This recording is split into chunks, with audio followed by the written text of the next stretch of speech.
It's a right-hand drive car, so it's quite a rare version of the Montreal. I believe they built 180 within their 4,000 production run in the early 70s.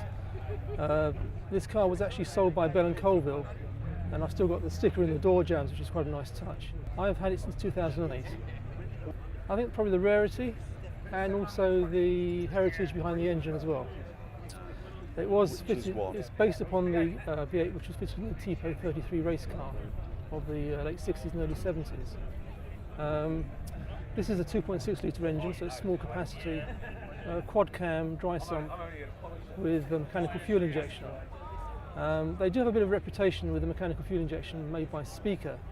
They can go out of tune, and there's not a lot of knowledge about these engines even now. Most of the knowledge about the pump is actually in America. When it came out, it was a long time in gestation. It took maybe 4 years from 67 Montreal Exposition in Canada to 1971, I think, when it first came out as a production car.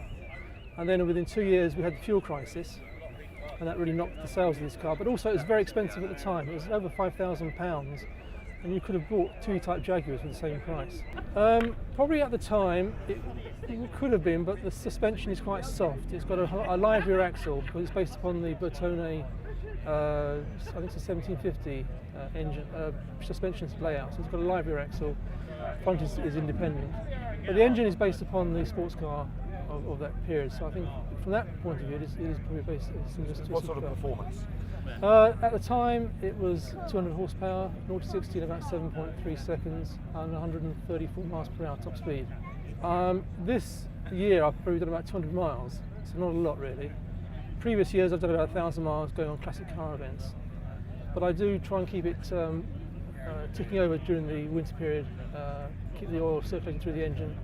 It's quite important because certain parts of the engine can get quite damp, and then corrosion can set in.